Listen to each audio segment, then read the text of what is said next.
And we are your local election headquarters. You know it once you hear the music. In just a matter of days, we will know who is taking on Lieutenant Governor John Rogers in November's general election. 3 Democrats have been campaigning and competing for months now, and their work all comes down to this. ABC 22's Matt Holderman spoke with all 3 candidates this week during their last-minute push. And Matt is here now with more on what they had to say.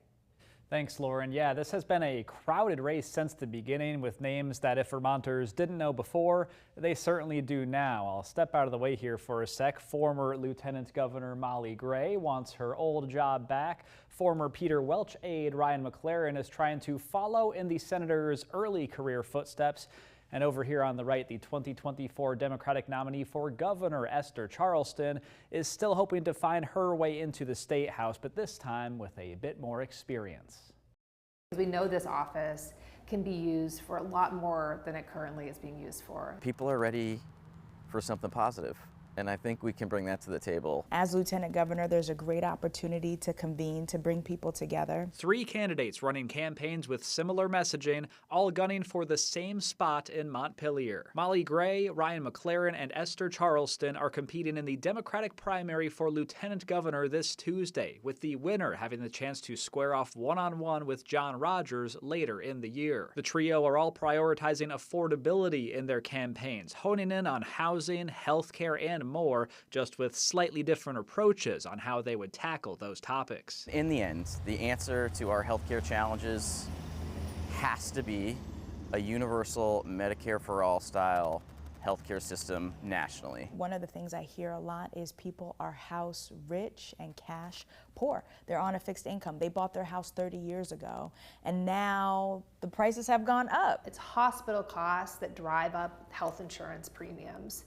And we need to bring them down so we can address education spending and provide meaningful property tax relief. Last month, the University of New Hampshire conducted a poll on this primary battle, with the results showing a strong lead for Gray, the former lieutenant governor. But another stat that stands out, the number of voters still undecided. Gray says while that poll was nice to see, she's not too concerned about it, and her opponents concur, saying they believe this is still anyone's race to win, especially if there truly are that many voters who remain undecided. Polls are polls. They're a snapshot in time, and great, looked at it, put it in the drawer, closed it, and back to work. Name recognition is huge. But what I also know is that 40% are undecided. And so the work is the 40% and making sure people are getting to the polls, knowing when to vote. What's more important to me than any unreliable poll is the groundswell of support we have seen on the ground. All the momentum in this race is headed in our direction.